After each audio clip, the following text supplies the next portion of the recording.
voina chuan guitar lesson thar kan zir ho lenga voina kan zir ho le tur chu Siampuii Ralte in a her le ngei ang ti hla sakha gitara ol samten Perhdan kan zir ho le don ni ama sabera chuan C kan langa asanga hian F du chuan kan bar thei boka kha chu kan thu bar kher lo pon ti po hian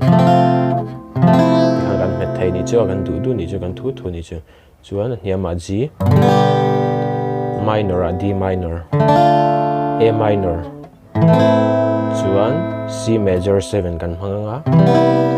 C kan meta kujung chal da son khan C major 7 a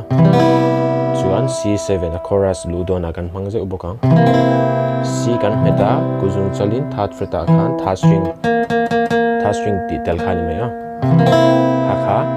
khangki hawa kan hmang don ni chuan strum dan hi che khat kan nei lenga chu bul thanga top thlengin kan kual le ang tian down up kha kan zom char charanga down up zo angai bokin down up down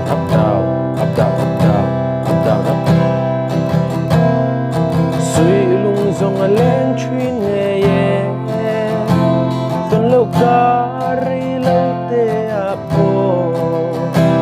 nang nei lai ren ka bang thelo khatia strum kha ni mai ahla meling karam play lenga uluk don ilongai thlale don ne